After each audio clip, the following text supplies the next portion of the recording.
এয়ারপোর্টের মতো একটা রেস্ট্রিক্টেড এরিয়াতে যেখানে খুবই লিমিটেড মানুষের চলাফেরা, সেখানে একটা নাটক সাজানো হয়েছে। প্রিয় সাংবাদিক বন্ধুগণ, আমি আরেকটি ঘটনা বলতে চাই যে আমাদের একজন দায়িত্বশীল গতকালকে আজকে তিনি ঢাকা থেকে গিয়েছেন সৈয়দপুর বিমানবন্দরে, এবং সেখানে আইনশৃঙ্খলা বাহিনী তাকে একটা সাজানো নাটক করেছেন। তিনি তার বক্তব্য স্পষ্ট করেছেন যে আমার ব্যবসায়ের জন্য আমি আসা যাওয়া করি, ব্যাংক বন্ধ, আমাকে কিছু লেনদেন করতে হয়, এই জন্য তার সাথে কিছু নগদ টাকা ছিল, যেটি খুবই স্বাভাবিক। একজন মানুষ ব্যবসা করতে পারেন, তার পরিবারের প্রয়োজনে বা অন্য প্রয়োজনে তিনি এটা ক্যারি করতে পারেন। এয়ারপোর্টের মতো একটা রেস্ট্রিক্টেড এরিয়াতে যেখানে খুবই লিমিটেড মানুষের চলাফেরা, সেখানে একটা নাটক সাজানো হয়েছে যে তিনি এই টাকা নিয়ে যাচ্ছেন এবং এটার বিভিন্ন অর্থ করার জন্য বিভিন্ন ধরনের বলা হচ্ছে নিউজ করা হচ্ছে। ইতিমধ্যে তিনি একজন বয়স্ক লোক, একজন দায়িত্বশীল ব্যক্তি আমাদের, তিনি অসুস্থ হয়ে পড়েছেন মেন্টালি এই টর্চারের কারণে। তিনি এই মুহূর্তে হাসপাতালে আছেন, রংপুর হাসপাতালে তাকে নেওয়া হচ্ছে। আমরা খুবই দৃঢ়তার সাথে বলতে চাই, বাংলাদেশ জামাত ইসলামী তার নীতি নির্ধারণ, তার কর্মপন্থা, তার কর্মসূচি এবং তার সাংগঠনিক কার্যক্রম পরিচালনা সবসময় স্বচ্ছতা এবং জবাবদিহিতার সাথে আমরা ভূমিকা পালন করে থাকি। জামাত ইসলামীর নেতৃবৃন্দকে, জামাত ইসলামীকে বিতর্কিত করার জন্য এই ধরনের অপপ্রয়াস অতীতে হয়েছে। গত 28 তারিখ আমিরে জামাত যখন কুষ্টিয়া থেকে সফর আরম্ভ করেন, আপনারা খেয়াল করেছেন, তখন মেহেরপুর জেলা আমিরের গাড়িতে অস্ত্র পাওয়া গিয়েছে এই মর্মে একটা নিউজ দেওয়া হলো। পরে দেখা গেল 1 ঘন্টার মাথায় সেটা হচ্ছে বাঁশ ছিল, লাঠি ছিল, অথবা এই ধরনের ছিল যেগুলা কাজের জন্য নেওয়া হচ্ছে, অর্থাৎ সেখানে স্টেজের কাজের জন্য নেওয়া হচ্ছে, শাবল নেওয়া হচ্ছে, কুদাল নেওয়া হচ্ছে। 1 ঘন্টার মধ্যে পরবর্তীতে তার গাড়ি দেখা গেল তিনিও গাড়িতে নেই, তার নির্বাচনী কাজে ব্যবহৃত গাড়িতে এই জিনিসগুলো ছিল, কিন্তু বলা হলো যে অস্ত্র তিনি বহন করছেন।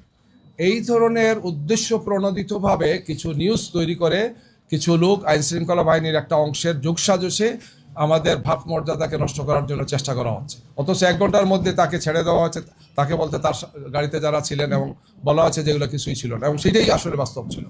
তো এইভাবে আমাদের সে মনে হচ্ছে যে একদল লোক রাজনৈতিকভাবে জামাত ইসলামীকে মোকাবেলা করতে ব্যর্থ হয়ে জনতার এই যে বিপুল প্রত্যাশা, বিপুল যে আলহামদুলিল্লাহ আগ্রহ আমাদের দিকে, এই জন্য একের পর এক এই সমস্ত ঘটনাগুলো তারা ঘটাচ্ছেন। গিয়ে নারী কর্মীরা আমাদের কাজ করতে গিয়ে বাধার সম্মুখীন হচ্ছেন, ফিজিক্যালি তাদেরকে ইনসাল্ট করা হচ্ছে, কাজ করতে দেওয়া হচ্ছে না, উল্টো আমাদের উপর নারীদের ব্যাপার বিভিন্ন কথা ছড়ানো হচ্ছে।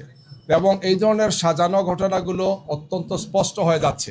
একটা ঘটনা ঘটে, এক জায়গা থেকে তারা প্রেস ব্রিফিং করেন, তারপরে গিয়ে তারা আবার নির্বাচন কমিশনে হাজির হন, এগুলো নিয়ে তারা অভিযোগ করেন। মানে এটা রিলেটেড, একটার সাথে একটা রিলেটেড, অর্থাৎ এই ধরনের একটা ঘটনা সাজানো হবে, তাৎক্ষণিকভাবে সেটা ব্রিফিং হবে, তারপর সেটা ইসিতে যাবেন অথবা একটা কর্মসূচি দেবেন। অর্থাৎ জামাত ইসলামীকে এবং আমাদের সাথে যে 11 দলীয় যে নির্বাচনী ঐক্য আছেন, তাদের সামগ্রিক অবস্থানকে প্রশ্নবিদ্ধ করার জন্য নির্বাচনকে সামনে রেখে একটি দল এই কাজগুলো করছেন। আমরা মনে করি যে এটা সুস্থ রাজনীতি নয়, এটা সুস্থ রাজনৈতিক চর্চা নয়। আমাদেরকে ফ্যাসিবাদ মুক্ত একটি বাংলাদেশে নতুন আমরা বাংলাদেশ করতে চাই। এই নির্বাচনটা খুবই গুরুত্বপূর্ণ। জনগণ যাতে সুন্দর, সুষ্ঠুভাবে, শান্তিপূর্ণভাবে নির্বাচনে অংশগ্রহণ করে, উৎসবমুখর পরিবেশে অংশগ্রহণ করে। আমরা আহ্বান জানাবো যে দেশবাসী তাদের সবাইকে নিয়ে, আত্মীয় স্বজন সবাইকে নিয়ে যাতে, এবং কি তাদের সন্তানদেরকে নিয়েও যাতে এখানে যান। যেহেতু দীর্ঘ একটি সময় চলে গেছে, প্রায় 1.5 যুগ আমরা কোনো সুষ্ঠু নির্বাচন দেখিনি, সুতরাং আমাদের সন্তানদেরও এটা প্রত্যাশা আছে এই ধরনের একটি সুন্দর নির্বাচন দেখার।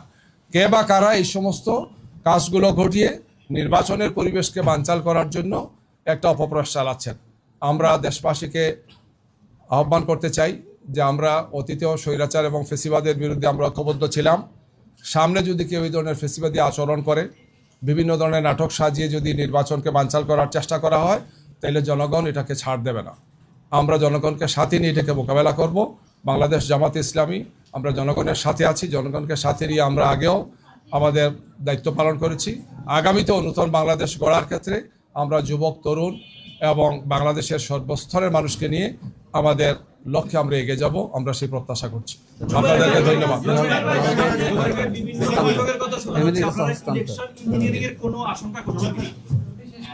আমরা যে ধরনের লক্ষণগুলো দেখতে পাচ্ছি, আমাদের সে মনে হচ্ছে যে প্রশাসনের সাথে বা নির্বাচন কমিশনের সাথে আমরা বলেছি বিভিন্ন সময় যে একদল লোক মনে হচ্ছে যে এই ধরনের কিছু করার তাদের হীন একটা প্রয়াস আছে। আমরা এগুলো থেকে তাকে বেরিয়ে আসার জন্য আহ্বান জানাচ্ছি। জুবাইর ভাই, একটা প্রশ্নটা হচ্ছে, রাত্রে ভোট, তার আগে আপনারা এত অভিযোগ করছেন, এত বাধা বিপত্তি পাচ্ছেন, এইটা যদি নির্বাচনের দিনও আপনারা ফেস করেন, সেক্ষেত্রে আপনাদের পদক্ষেপটা কি হবে বা আপনারা কি? আমরা জনগণকে সাথে নিয়ে এই সব চক্রান্তকে অতীত মোকাবেলা করেছি, এখনো করছি, সামনে করবো ইনশাল্লাহ। আমরা অত্যন্ত দৃঢ়তার সাথে অবস্থানে ময়দানে থাকবো ইনশাল্লাহ। আমরা মাথা নত করবো না। জি, ওনারটা শুনে নি। জি, একটি দল বারবার বলছে এই দলটা কারা, আর দ্বিতীয় প্রশ্ন হচ্ছে নির্বাচনের একদিন আগে 24 ঘন্টাও নেই, এই সময় এতগুলো ক্যাশ টাকা নিয়ে কেউ কি আসলে বিমানবন্দর পার হতে পারে নাকি?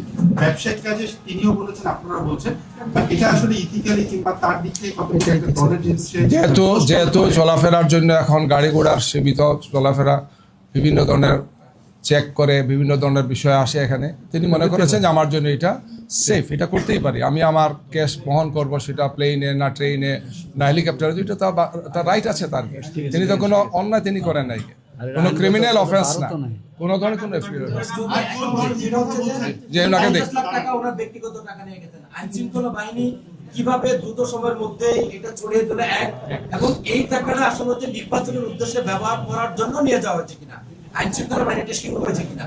শিওর না হয়ে তারা যে কাজটা করলো, এটা নির্বাচনের আমরা এই কথাটা বলতে চাই যে এই কাজ যারা করেছেন আইন শৃঙ্খলা বাহিনীর সাথে উদ্দেশ্য প্রণোদিত হয়। এই জন্য আমরা বলেছি যে আইন শৃঙ্খলার সাথে রিলেটেড একদল লোক, যেটা গতকালকে সিরাজগঞ্জ সদরে হয়েছে, আরো বিভিন্ন জায়গাতেগুলোতে হচ্ছে, একদল লোক ইন্টেনশনালি এই সমস্ত নাটক সাজানোর চেষ্টা করা হচ্ছে। গিয়ে একজন লোক কোনো ক্রিমিনাল অফেন্স করেন নাই, তিনি এখান বলেছেন তিনি একজন বয়স্ক লোক, সম্মানিত লোক, তিনি একজন দায়িত্বশীল ব্যক্তি।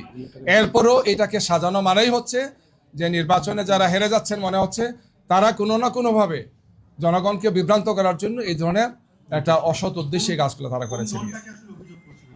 সবার কাছে দৃশ্যমান, সবার কাছে আকালমন্দকে ইশারায় কাফি, আপনারা বুঝতে পারতেছেন কারা এই কাজগুলো করছেন, কারা ব্রিফিং করেন, কারা যান, সবকিছু মিলে আমরা সব জায়গাতেই এই বিষয়গুলো আমরা জানিয়েছি এবং জানাচ্ছি।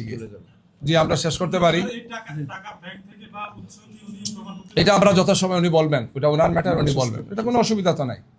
আমার পকেটে টাকা আছে, এখানে ধরলো যে আপনি কেন, আমাকে একজন সাংবাদিক বলতেছেন আমার গাড়ি আটকাইছে এই কিছু সময় আগে, তো বলছে আপনার গাড়িতে 2টা ল্যাপটপ কেন, বলে আমার 3টা, তাইলে আপনার অসুবিধা কি, আমার তো 3টাও লাগতে পারে।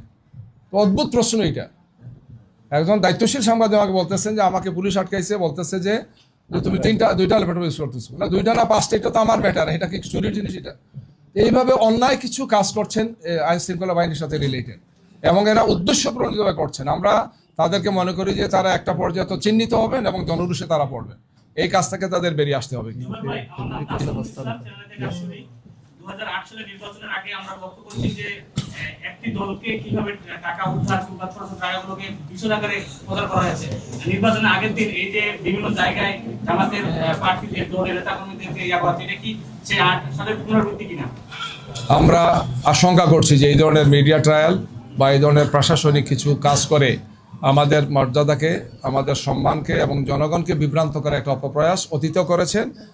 তখন করেছিল ফেসিবাদের দোসররা, ফেসিবাদ এবং তার দোসররা।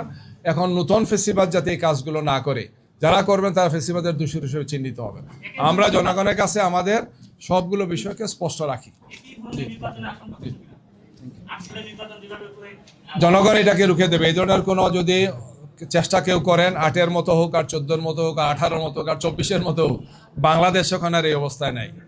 24-এর বাংলাদেশ, 24-এর 5 আগস্টের বাংলাদেশ কমপ্লিটলি চেঞ্জ হয়ে গেছে। সুতরাং এখানে এই ধরনের কোনো যদি অপচেষ্টা কেউ করেন, তাদের জন্য জনগণ প্রস্তুত আছেন, প্রস্তুত থাকবেন। সবাইকে জি ধন্যবাদ।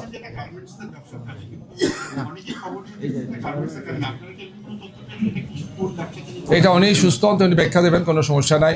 আমরা ওনার মুক্তি চাই, এবং আইন শৃঙ্খলা বাহিনীর সাথে যারা জড়িত কাজটা করেছেন আমরা অবিলম্বে তাদের ব্যাপারে তদন্ত করে ব্যবস্থা নেওয়ার জন্য কথা বলছি। তাকে মুক্তি দেওয়া, তার চিকিৎসার ব্যবস্থা করা, তার পরিবারের কাছে তাকে ফিরিয়ে দেওয়া, আমরা এটা দাবি করছি।